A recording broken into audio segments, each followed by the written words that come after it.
నమస్కారం. వాతావరణం మారింది, వర్షాలు స్టార్ట్ అయింది, దీంతో పాటు చలి కూడా స్టార్ట్ అయింది.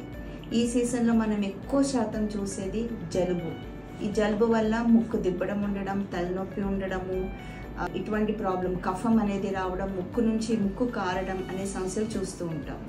కానీ ఏమవుతుందంటే చాలామంది ఇటువంటి సమస్యలు వచ్చినప్పుడు సరిగ్గా డాక్టర్కి చూపించకుండా మెడికల్ షాప్కి వెళ్ళి అక్కడ నుంచి ఏదైనా మందులు తీసుకొని వాడి తగ్గించడానికి ప్రయత్నిస్తారు.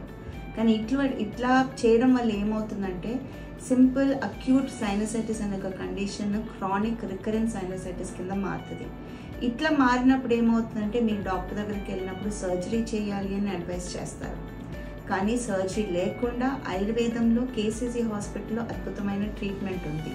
సో సర్జరీకి భయపడే వాళ్ళు, లేదు అంటే సర్జరీ అయిపోయి ఫెయిల్ అయిన వాళ్ళకి సైనసైటిస్ నుంచి బయటికి రావాలంటే మా దగ్గర సర్జరీ లేని చాలా మంచి ట్రీట్మెంట్ ఉంది. ఏ రకమైన సైడ్ ఎఫెక్ట్స్ లేకుండా దీంట్లో నుంచి మొత్తానికి బయటికి రాగలుగుతారు. Thank you.